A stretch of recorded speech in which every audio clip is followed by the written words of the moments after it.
Dáadé káyọ̀ sà. Nìkan. A gbọ́ wípé ọba Ọ̀yọ́ ó fún Ọọ̀ni ní 48 hours pé kí wọ́n fi rìbáàsì oyè tí wọ́n fún Dr. Sanusi. Yes. Ṣé ẹ mọ̀ pé nǹkan àkọ́kọ́ ni pé ọ̀rọ̀ Aláàfin Ọ̀yọ́ ó ti ń lọ síbi tí a máa ṣèwádìí àwọn nǹkan kan nípa ẹ̀.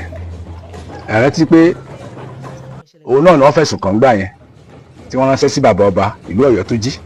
At the end of the day bàbá ọba Ọ̀yọ́ tó jí end up dead nípa lílù tí wọ́n ní wọ́n lù láàfin tí Aláàfin yìí Ọ̀wọ́ Adé tó fún wọn ní ọ̀dà pé ẹ dì pẹ̀lú ẹ̀.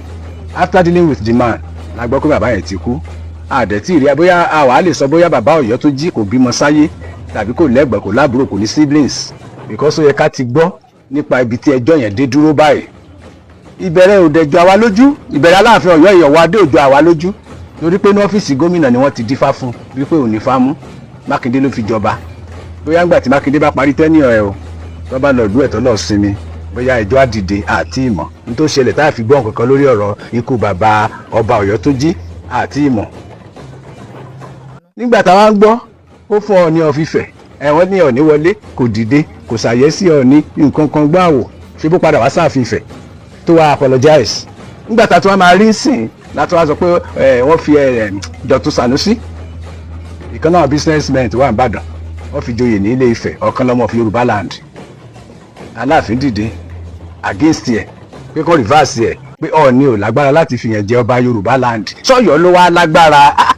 Ni mo ṣe sọ pé ọ̀rọ̀ Ọ̀wọ́ Adé yìí ní the findings o a ti mọ Olúwo báyìí àmọ́ nǹkan tí ó ń fá sórí tó fi jẹ́ pé tó bá wá sọ̀rọ̀ sí anybody ò bọ́dà mọ́ a fẹ́ mọ tóun náà ń fá sórí so that a lè pa òun náà tì sẹ́gbẹ̀ẹ́ kan láti má wulẹ̀ jẹ́ kí ọ̀rọ̀ ẹ̀ kó nítumọ̀ sí ọmọ ènìyàn mọ́.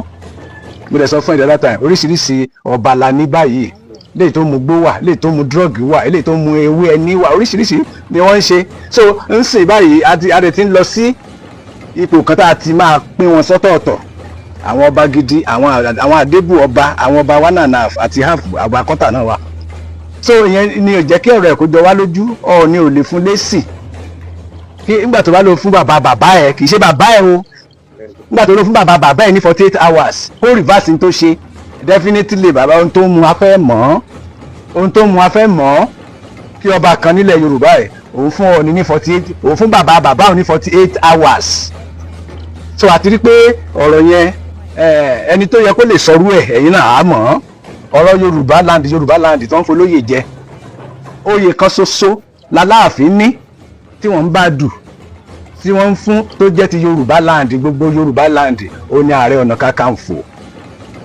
Kakanfò tí Gani Adams jẹ Ààrẹ Ọ̀nà Kakanfò nìkan lóyè tí Aláàfin ní tó lè fi jẹ nílẹ̀ Yorùbá tí ò ní sẹ́ni tó máa yí lọ́wọ́ ẹ̀ wò lẹ́yìn Ààrẹ Ọ̀nà Kakanfò Máyégún Ọ̀yọ́ ni Wàsíù àti bẹ́ẹ̀ bẹ́ẹ̀ lọ gbogbo àti wọ́n fi joyè lọ́yọ̀ọ́ tọ̀yọ́ ni wọ́n.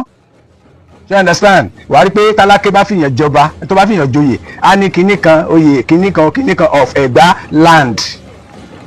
Tí ní Ìjẹ̀ṣà náà tó bá fìyàn joyè kan ní Iléṣà wá ní of Ìjẹ̀ṣà land. Tó bá dẹ̀ fìyàn joyè ní Ìbàdàn wá ní kinní kan of Ìbàdàn land. Ọ̀yọ́ ò land anywhere. Kò sí tó ń jẹ́ Ọ̀yọ́ land. Ọ̀yọ́ kingdom dẹ̀ yóò ti parẹ́ kó tó bí bàbá ìyáláyà ẹ̀ so kò sí tó ń jẹ́ Ọ̀yọ́ land ìgbà tẹ́ẹ̀dẹ̀ ti níyẹn ẹ ti mọ̀ pé oyè tẹ́ bá yàn ti yín ni so you understand so Ifẹ̀ nìkan ló lágbára láti fi ìyẹn jẹ oyè of Yorùbá land torí gbogbo land tó kù abẹ́ Ifẹ̀ ni wọ́n wà àìdá òjẹ́ billionaire I don't care àìdá òjẹ́ tálíkà ló jọba nílùú wàhálà ti yín nìyẹn but every land nílẹ̀ Yorùbá ẹ̀ under Ifẹ̀ ló wà.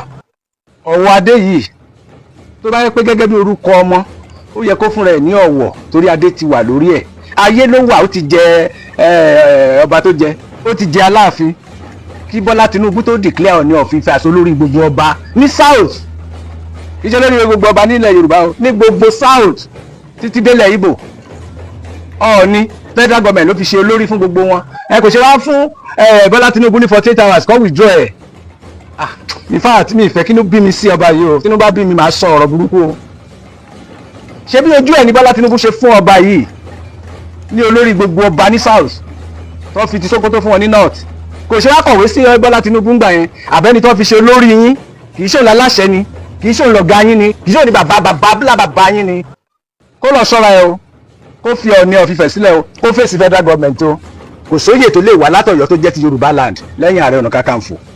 Ààrẹ Ọ̀nà Kakanfò dẹ̀kọ́ ní Dọ̀tun Sànúsí jẹ́ Ọọ̀ni ìfihàn jẹ́ Ààrẹ Ọ̀nà Kakanfò. Àwọn ọ̀rọ̀ kan wà tó bá jáde lẹ́nu ilé ọlọ́gbọ́n ló ń sọ̀rọ̀ ẹ̀ tọ́rọ̀ bá jáde lẹ́nu ẹlòmíì wá ní lágbájá ló ń sọ̀rọ̀ yìí bọ́rọ̀ wọn ṣe rí nìyẹn. Ó fún Ọọ̀ni ní 48 hours. No, definitely aláti súnmọ́ Aláàfin yẹn ká mọ nǹkan kan nípa ẹ̀. Àwọn tó bá dẹ̀ súnmọ́ mo mọ̀ pé lágbára Ọlọ́run á sẹ́ndì fọ́tò bọ́ ti sẹ́ndì tó lúwo sí wa. So ẹ má bọ́dà nípa ẹ má jẹ́ kó mú fún yín mi ò fẹ́ kẹ́nìbọ̀dì sọ̀rọ̀ nípa ẹ̀. A ti fi Dọ̀tun Sànúsí jẹ́ ọ̀kan lọ́mọ Yorùbá land ẹ kó máa jayé ẹ̀ lọ. Ẹni tó bá bí bàbá ẹ̀ dá kó lọ lé àbára plate number ẹ̀ kó lọ mú kúrò ń bẹ̀. Ṣé bọ́ ọmọlé Dọ̀tun Sànúsí ṣé bọ́ ọmọlé Ọọ̀ni of Ifẹ̀ ẹ let him come ẹ jẹ́ kó wá fún bàbá ní ìwé ìpẹ̀jọ́ ìgbà yẹn làtọ́ ẹ̀sẹ̀ wàá sọ fún wọn bọ́n ṣe jẹ́